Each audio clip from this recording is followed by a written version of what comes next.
Seems investors everywhere want a piece of Alibaba's hotly anticipated IPO, which is shaping up to be the largest offering ever.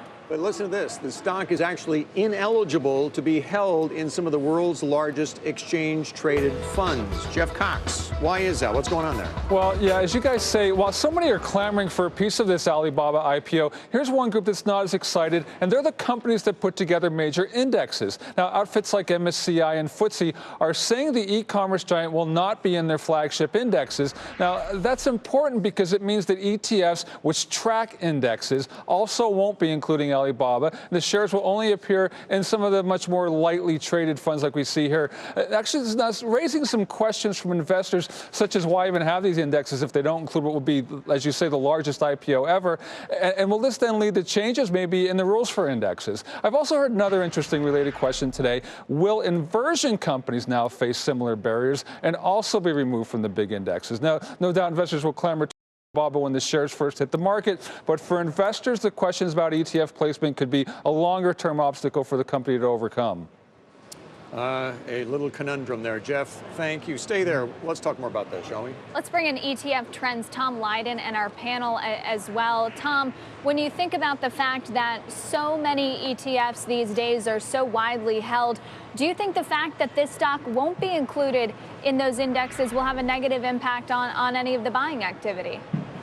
Well, Kayla, it's the clash of the old world legacy index companies and their slow changing rules with a fast pace of IPOs and ETFs today. However, S&P just did announce that they are going to change the rules a little bit in their indexes to actually include Alibaba, which is great news. And I think, this is one of those things where as we move forward, we have to understand what ETFs are all about. Index construction is something that has taken a long period of time. As Jeff pointed out, there are a couple nimble and small ETFs that have IPOs where maybe that's appropriate. But longer term big ETFs with bigger indexes, maybe not appropriate, because even if they're in there, are they really going to move the needle if they go up or down in a big way? Interestingly, if Alibaba had chosen the NASDAQ to list, they would have been in the NASDAQ 100 like that, but that's not the case, so they won't have that possibility, that right? bill would have put them in the Qs, which, as we know, is the 5th largest traded ETF, and it would have at least given investors some exposure, and as Tom says, might end up being in the SPY at least, so there's a little bit of exposure there, but not really enough to move the index. And the other thing we don't want to forget is, look at what happened to Facebook. Those ETFs that grabbed Facebook early were punished because Facebook declined. Those that took their time were actually rewarded. We'll see what happens. But over the long term, Alibaba would rather we remember Twitter, not Facebook in this case, though. Exactly.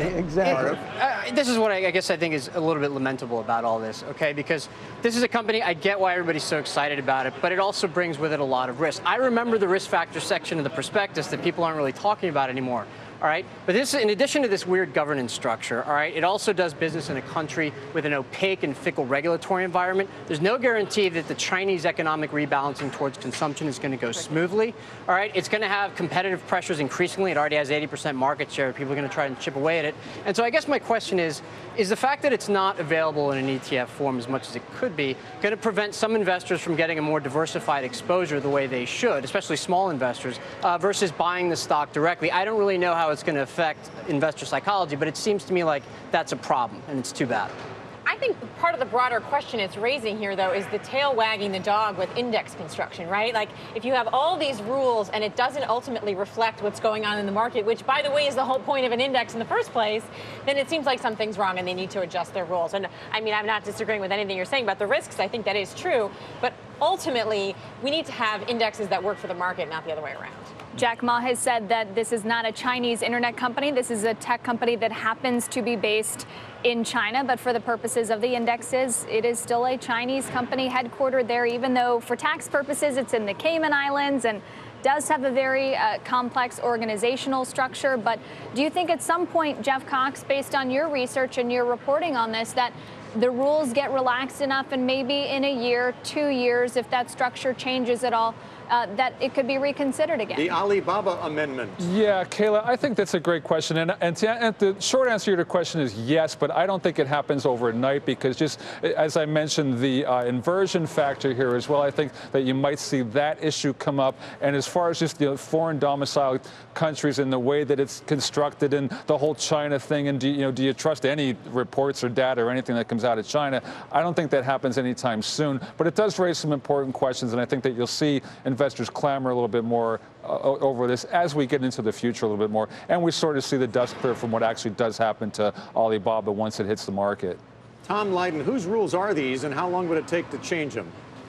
Well, the index companies make their own rules. And so, for example, MSCI, even if they do augment their rules to some degree, it's not going to be between now and March of next year that they can actually include Alibaba within the index. So they don't need SEC approval to. They don't need SEC approval to change their rules. I want to make one quick point here. There will be some MSCI indexes that, the MSCI indexes that Alibaba does appear in, but they just won't be like the big emerging market index that they have. Same thing for FTSE. That there will be a couple. It might appear in a couple of their indexes, but not the big ones that we see traded heavily.